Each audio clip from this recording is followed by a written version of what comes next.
இன்றைக்கு அதிகாலையில ஈரானுடைய வான்வெளியில தாக்குதல் நடத்துவதற்காக வந்த இஸ்ரேலிய ஆக்கிரமிப்பு ராணுவத்தினுடைய போர் விமானம் ஒன்றை சுட்டிருக்கிறது, தாக்குதல் நடத்தி இருக்கிறது ஈரான் என்கிற செய்திகள் வெளியாகி இருக்கிறது.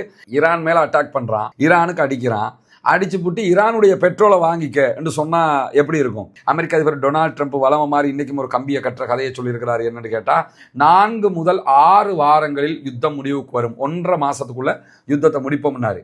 ஆரம்பத்தில் என்ன சொன்னாங்க? 3 days, 3 நாட்கள். 3 நாட்களுக்குள்ள போறோம், ஈரானை அடிக்கிறோம், தூக்குறோம், சரண்டர் பண்றோம், வர்றோம்னாங்க. இப்ப என்னன்னு கேட்டா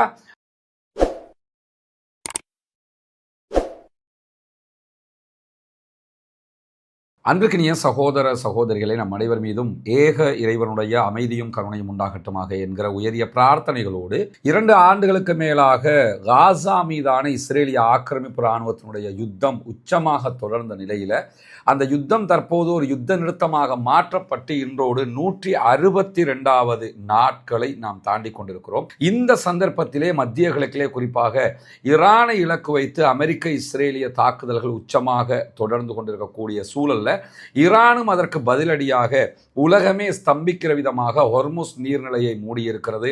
இஸ்ரேல் மேல பலகட்ட தாக்குதல்களை நடத்துகிறது. அமெரிக்காவினுடைய மத்திய கிழக்கில் இருக்கக்கூடிய தளங்கள் மீதான தாக்குதல்களை எல்லாம் நடத்தி கொண்டிருக்கிறது.